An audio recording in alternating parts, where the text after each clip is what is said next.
7 கதிர்களையும் வேறு 7 காய்ந்து சாவியாகிவிட்ட கதிர்களையும் கனவில் கண்டால் அக்கனவுக்கு பலன் என்ன என்பதை எனக்கு அறிவிப்பீராக. மக்கள் அறிந்து கொள்வதற்காக அவர்களிடம் திரும்பி போய் சொல்ல வேண்டி இருக்கிறது என்று கூறினார். நீங்கள் தொடர்ந்து 7 ஆண்டுகளுக்கு நல்லபடியாக விவசாயம் செய்வீர்கள். பிறகு நீங்கள் அறுவடை செய்த விளைச்சலில் நீங்கள் உண்பதற்கு வேண்டிய ஒரு சிறிய அளவை தவிர அதனை அதற்குரிய கதிர்களிலேயே விட்டு வையுங்கள். பின்னும் அதற்கு அப்பால் கடினமான பஞ்சத்தை உடைய வருடங்கள் 7 வரும். நீங்கள் பத்திரப்படுத்தி முன்னமேயே வைத்திருப்பதில் சொற்ப அளவை தவிர மற்றவை அவை அந்த பஞ்ச ஆண்டுகள் தின்றுவிடும். பின்னும் அதற்கு அப்பால் ஓராண்டு வரும். அதில் மக்களுக்கு நல்ல மழை பெய்யும். அதில் விளையும் கனிகளிலிருந்து அவர்கள் பழரசங்கள் பிழிந்து சுகமாக இருப்பார்கள் என்று கூறினார். இவ்விவரம் அரசருக்கு அறிவிக்கப்பட்டதும் அவரை என்னிடம் அழைத்து வாருங்கள் என்று அரசர் கூறினார். அவருடைய தூதர் யூசுஃபிடம் வந்தபோது அவர், நீர் எஜமானரிடம் திரும்பிச் சென்று தம் கைகளை வெட்டிக் கொண்ட பெண்களின் உண்மை நிலை என்ன என்று அவரிடம் கேளும். நிச்சயமாக என் இறைவன் அப்பெண்களின் சதியை நன்கு அறிந்தவனாக இருக்கின்றான் என்று கூறினார். இவ்விவரம் அறிந்த அரசர் அப்பெண்களை அழைத்து, நீங்கள் யூசுஃபை உங்கள் விருப்பத்திற்கு இணங்குமாறு அழைத்தபோது உங்களுக்கு நேர்ந்தது என்ன என்று கேட்டார். அதற்கு அப்பெண்கள், அல்லாஹ் எங்களை காப்பானாக, நாங்கள் அவரிடத்தில் யாதொரு கெடுதியையும் அறியவில்லை என்று கூறினார்கள். அசீசுடைய மனைவி, இப்பொழுது எல்லோருக்கும் உண்மை வெளிப்பட்டு விட்டது.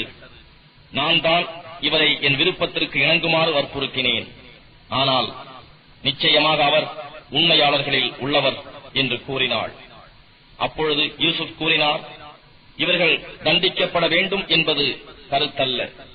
இவ்விசாரணையை நான் விரும்பியதன் காரணம், நிச்சயமாக அவர் என் எஜமானர் இல்லாத போது அவருக்கு நான் துரோகம் செய்யவில்லை என்பதை அவர் அறிந்து கொள்வதுடன், நிச்சயமாக அல்லாஹ் துரோகிகளின் சதியை நடைபெற விடுவதில்லை என்பதை அறிவிப்பதற்காகவுமே ஆகும். அன்றியும் என் மனதை பாவத்தை விட்டும் பரிசுத்தமாக்கிவிட்டதாகவும் கூற இல்லை. ஏனெனில் மன இச்சையானது தீமையை தூண்டிவிடக் கூடியதாக இருக்கிறது. என் இறைவன் அருள் புரிந்தாலன்றி நிச்சயமாக என் இறைவன் மிக்க மன்னிப்பவனாகவும் அருளாளனாகவும் இருக்கின்றான் என்றும் கூறினார். இன்னும் அரசர் கூறினார், அவரை என்னிடம் அழைத்து வாருங்கள். அவரை நான் என் அத்தியந்த ஆலோசகராக அமர்த்திக் கொள்வேன். இவ்வாறு அரசரிடம் யூசுப் வந்ததும் அவரிடம் பேசி அவர் ஞானத்தை நன்கு அறிந்த பொழுது, நிச்சயமாக நீர் இன்றிலிருந்து நம்முன் பெரும் அந்தஸ்து உள்ளவராகவும் நம்பிக்கைக்கு உரியவராகவும் உயர்ந்து இருக்கிறீர் என்று கூறினார். யூசுப் கூறினார், இந்த பூமியின் களஞ்சியங்களுக்கு என்னை அதிகாரியாக ஆக்கிவிடுவீராக. நிச்சயமாக நான் அவற்றை பாதுகாக்க நன்கு அறிந்தவன். இவ்விதமாக நாட்டில் யூசுப் தாம் விரும்பிய இடத்தில் தாம் விரும்பியவாறு காரியங்களை செய்து வர அவருக்கு வசதியளித்தோம். இவ்வாறே நாம் நாடியவருக்கு நமது அருள் கிடைக்கும்படி செய்கின்றோம். நன்மை செய்பவர்களின் கூலியை நாம் வீணாக்க மாட்டோம். மேலும் பயபக்தி உடையவர்களான மோமீன்களுக்கு நாம் மறுமையில் கொடுக்கும் கூலி மிகச் சிறந்ததாக இருக்கும். பின்னர் யூசுப் உடைய சகோதரர்கள் மிஸ்ர் நாட்டுக்கு வந்து அவர் முன்னிலையில் சென்றதும் யூசுப் அவர்களை அறிந்து கொண்டார். ஆனால் அவர்களோ அவரை அறியாதவர்களாக இருந்தனர். யூசுப் அவர்களுக்கு வேண்டிய பொருள் தானியங்களை சித்தம் செய்து கொடுத்தபோது அவர்களை நோக்கி, உங்கள் தந்தை உண்டான சகோதரனை மறுமுறை நீங்கள் இங்கு வரும்போது என்னிடம் அழைத்து வாருங்கள். நான் உங்களுக்கு தானியங்களை நிரப்பமாக அளந்து கொடுத்ததையும் விருந்துபசாரம் செய்வதில் நான் சிறப்பு ஆனவன் என்பதையும் நீங்கள் பார்க்கவில்லையா? ஆகவே நீங்கள் அவரை என்னிடம் அழைத்து வராவிட்டால் என்னிடம் இருந்து உங்களுக்கு தானிய அளவையும் இனி இல்லை, நீங்கள் என்னை நெருங்கவும் கூடாது என்று கூறினார். அதற்கு அவர்கள், நிச்சயமாக நாங்கள் அவரை பற்றி அவர் தந்தையாரிடம் எடுத்துச் சொல்லி அவரை அழைத்து வர நிச்சயமாக முயற்சி செய்கிறோம் என்று கூறினார்கள். பின்னர் யூசுப் தம் பணியாட்களை நோக்கி, அவர்கள் கிரயமாக கொடுத்த பொருளை அவர்களுடைய மூட்டைகளிலேயே வைத்து விடுங்கள். அவர்கள் தம் குடும்பத்தாரிடம் சென்ற பிறகு இதை அறிந்தால் நம்மிடம் அதை சேர்ப்பிக்க அவர்கள் திரும்பி வரக்கூடும் என்று கூறினார்.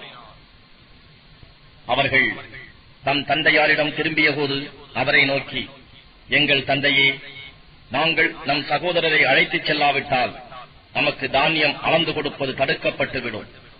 ஆகவே எங்களுடன் எங்களுடைய சகோதரனையும் அனுப்பி வையுங்கள். நாங்கள் தானியம் அளந்து வாங்கிக் கொண்டு வருவோம். நிச்சயமாக நாங்கள் இவரை மிகவும் கவனமாக பாதுகாத்து வருவோம் என்று சொன்னார்கள். அதற்கு யாக்கூப், இதற்கு முன்னர் இவருடைய சகோதரர் விஷயத்தில் உங்களை நம்பியது போன்று இவர் விஷயத்திலும் நான் உங்களை நம்புவதா? அது முடியாது. பாதுகாப்பவர்களில் அல்லாஹ்வே மிகவும் மேலானவன், கிருபையாளர்களில் அவனே எல்லோரையும் விட மிக்க கிருபையாளனாவான் என்று கூறிவிட்டார்.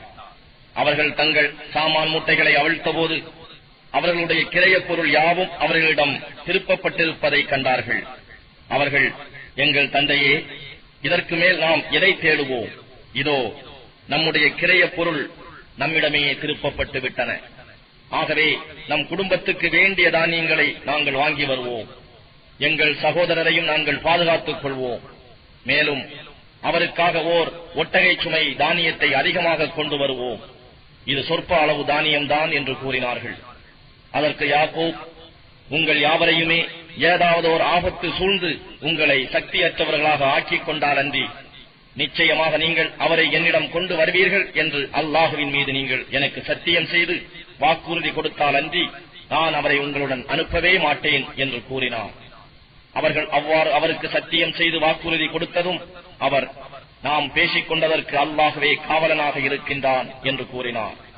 பின்னும் அவர், என் அருமை மக்களே, நீங்கள் மிஸ்ருக்குள் ஒரே வாசல் வழியாக நுழையாதீர்கள், வெவ்வேறு வாசல்களின் வழியாக நுழையுங்கள்.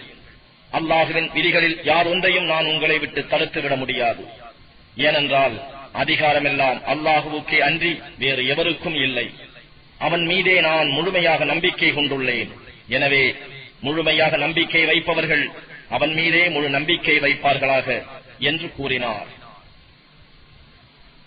மிஸ்ரு சென்ற அவர்கள் தன் தந்தை தங்களுக்கு கட்டளையிட்டபடி நுழைந்ததனால் யாக்கூபுடைய மனதில் இருந்த ஒரு நாட்டத்தை அவர்கள் நிறைவேற்றி வைத்தார்களே தவிர அல்லாஹுவிடம் இருந்து வரக்கூடிய எதனையும் அது அவர்களை விட்டும் தடுக்கக்கூடியதாக இருக்கவில்லை.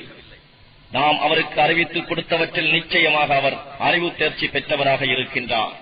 எனினும் மனிதர்களில் பெரும்பாலோர் இதை அறிய மாட்டார்கள்.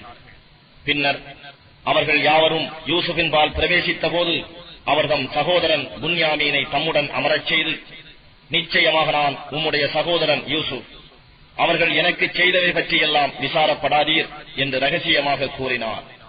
பின்னர் அவர்களுடைய பொருள்களை சித்தம் செய்து கொடுத்த போது தம் சகோதரர் புன்யாமீன் உடைய சுமையில் பானங்கள் பருகுவதற்கான ஒரு பொற்குவலையை எவரும் அறியாது வைத்துவிட்டார்.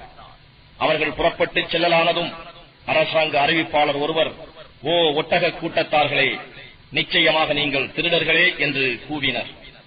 அதற்கு அவர்கள் இவர்களை முன்னோக்கி வந்து, நீங்கள் எதனை இழந்து விட்டீர்கள் என கேட்டார்கள். நாங்கள் அரசருடைய அளவு கோப்பையை இழந்து விட்டோம். அதனை எவர் கொண்டு வந்தாலும் அவருக்கு ஓர் ஒட்டகச் சுமை தானியங்கள் சன்மானமாக உண்டு. இதற்கு நானே பொறுப்பாளி என்று அவர்களில் ஒருவர் மூலம் கூறினார்கள். அதற்கு அவர்கள், அல்லாஹுவின் மீது சத்தியமாக நாங்கள் நாட்டிலே பசாது குழப்பம் உண்டாக்க வரவில்லை என்பதை நீங்கள் நிச்சயமாக அறிவீர்கள். நாங்கள் திருடர்களும் அல்லர் என்றார்கள். அதற்கு அவர்கள், நீங்கள் பொய்யர்களாக இருந்தால் அதற்குரிய தண்டனை என்ன என்று கேட்டார்கள். அதற்குரிய தண்டனையாவது, எவருடைய சுமையில் அது காணப்படுகிறதோ அவரே அதற்கு தண்டனை பெறுவார். அநியாயம் செய்வோரை இவ்வாறே நாங்கள் தண்டிக்கிறோம் என்று அந்த சகோதரர்கள் கூறினார்கள். ஆகவே அவர் தம் சகோதரன் புன்யாமீனின் பொதியை சோதிக்கும் முன்னே அவர்களுடைய பொதிகளை சோதிக்க ஆரம்பித்தார். பின்பு அதனை தம் சொந்த சகோதரனின் பொதியிலிருந்து வெளிப்படுத்தினார். இவ்வாறாக யூசுஃபுக்காக நாம் ஓர் உபாயம் செய்து கொடுத்தோம்.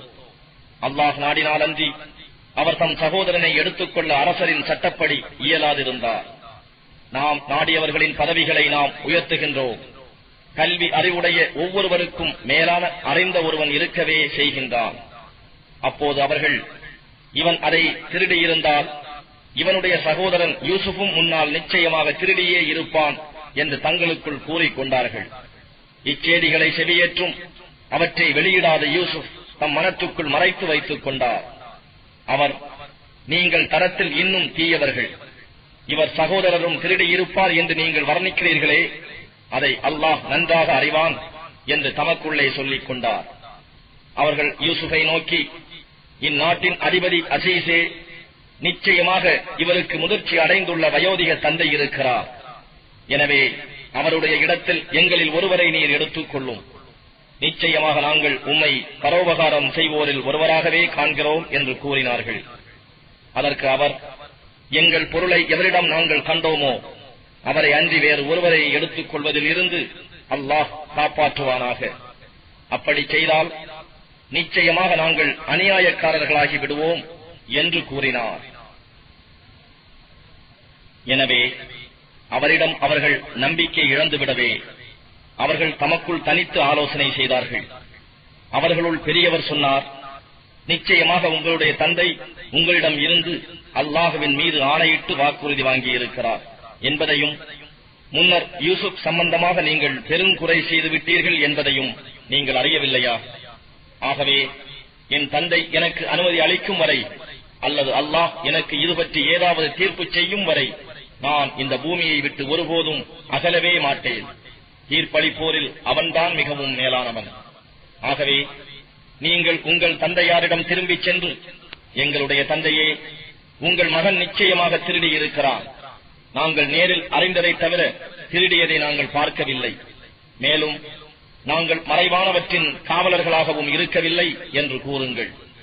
நாங்கள் தங்கியிருந்த ஊர்வாசிகளையும் நாங்கள் முன்னோக்கி சேர்ந்து வந்த ஒட்டக கூட்டத்தினரையும் நீங்கள் கேட்டுக் கொள்ளுங்கள். நிச்சயமாக நாங்கள் உண்மையே சொல்லுகின்றோம் என்றும் சொல்லுங்கள் என்று கூறி தந்தையாரிடம் அனுப்பி வைத்தார். ஊர் திரும்பியவர்கள் தன் தந்தையிடம் அவ்வாறே சொல்லவும் யாக்கூப் கூறினார், இல்லை, உங்களுடைய மனங்கள் இவ்வாறு ஒரு தவறான விஷயத்தை செய்யும்படி தூண்டிவிட்டிருக்கின்றன. ஆயினும் அழகான பொறுமையே எனக்கு உகந்ததாகும். அல்லாஹ் அவர்கள் அனைவரையும் என்னிடம் கொண்டு வந்து சேர்க்க போதுமானவன். நிச்சயமாக அவன் மிகவும் அறிந்தவனாகவும் மிக்க ஞானம் உடையவனாகவும் இருக்கின்றான் என்று கூறினார். பின்னர் அவர்களை விட்டு திரும்பி, யூசுஃபை பற்றி எனக்கு ஏற்பட்டுள்ள துக்கமே என்று வியாகுலப்பட்டு கூறினார். துக்கத்தால் அழுது அழுது அவருடைய 2 கண்களும் வெளுத்து பஞ்சடைந்து விட்டன. பிறகு அவர் தம் துக்கத்தை விழுங்கி அடக்கிக் கொண்டார். இதை கண்ணுற்ற அவருடைய மக்கள், தந்தையே, அல்லாஹுவின் மீது சத்தியமாக நீங்கள் யூசுஃபை நினைந்து நினைந்து அழுது நோயுற்று இளைத்து மடிந்து போகும் வரை அவர் எண்ணத்தை விட்டும் நீங்க மாட்டீர்கள் என்று கூறினார்கள். அதற்கு அவர், என்னுடைய சஞ்சலத்தையும் கவலையையும் அல்லாஹுவிடமே முறையிடுகின்றேன். அல்லாஹுவிடம் இருந்து நீங்கள் அறியாதவற்றை நான் அறிவேன் என்றும், என் மக்களே, மீண்டும் மிஸ்ருக்கு நீங்கள் செல்லுங்கள். யூசுஃபையும் அவருடைய சகோதரரையும் தேடி விசாரியுங்கள். நம்மை தேற்றும் அல்லாஹுவின் அருளை பற்றி நம்பிக்கை இழக்காதீர்கள். ஏனென்றால் காஃபிர்களின் கூட்டத்தை தவிர வேறு யாரும் அல்லாஹுவின் அருளை பற்றி நம்பிக்கை இழக்க மாட்டார்கள் என்றும் கூறினார். அவ்வாறே அவர்கள் மிஸ்ரை அடைந்து யூசுப் முன்னிலையில் வந்து அவரிடம், அசீசே, எங்களையும் எங்கள் குடும்பத்தில் உள்ளவர்களையும் பெருந்துயர் பற்றிக் கொண்டது. நாங்கள் சொற்பமான பொருளையே கொண்டு வந்திருக்கின்றோம். எங்களுக்கு நிரப்பமாக தானியம் அளந்து கொடுங்கள். எங்களுக்கு மேற்கொண்டு தானமாகவும் கொடுங்கள். நிச்சயமாக அல்லாஹ் தானம் செய்பவர்களுக்கு நற்கூலி வழங்குகிறான் என்று கூறினார்கள். அதற்கு அவர், நீங்கள் அறிவியனர்களாக இருந்தபோது யூசுஃபுக்கும் அவர் சகோதரருக்கும் நீங்கள் என்ன செய்தீர்கள் என்பதை நீங்கள் அறிவீர்களா என்று வினவினார்கள். அப்போது அவர்கள், நிச்சயமாக நீர்தாம் யூசுஃபோ என்று கேட்டார்கள். ஆம், நான் தான் யூசுப். இதோ இவர் என்னுடைய சகோதரராவார். நிச்சயமாக அல்லாஹ் எங்கள் மீது அருள் புரிந்திருக்கின்றான். எவர் அவனிடம் பயபக்தியுடன் இருக்கிறார்களோ, இன்னும் பொறுமையையும் மேற்கொண்டிருக்கிறாரோ, அத்தகு நன்மை செய்வோர் கூலியை நிச்சயமாக அல்லாஹ் வீணாக்கிவிட மாட்டான் என்று கூறினார். அதற்கு அவர்கள், அல்லாஹுவின் மீது ஆணையாக நாங்கள் உமக்கு தவறு இழைத்தவர்களாக இருந்தும் நிச்சயமாக அல்லாஹ் எங்களை விட உம்மை மேன்மை உடையவராக தெரிவு செய்திருக்கின்றான் என்று கூறினார்கள். அதற்கு அவர், இன்று உங்கள் மீது எவ்வித குற்றச்சாட்டும் இல்லை. அல்லாஹ் உங்களை மன்னித்தருள்வானாக. அவனே கிருபையாளர்களிலெல்லாம் மிக்க கிருபையாளனாக இருக்கின்றான் என்று கூறினார். என்னுடைய இந்த சட்டையை நீங்கள் எடுத்துக்கொண்டு சென்று என் தந்தையாரின் முகத்தில் போடுங்கள். அவருக்கு கண் பார்வை வந்துவிடும். இன்னும் உங்களுடைய குடும்பத்தார் அனைவரையும் என்னிடம் கொண்டு வாருங்கள் என்று கூறினார்.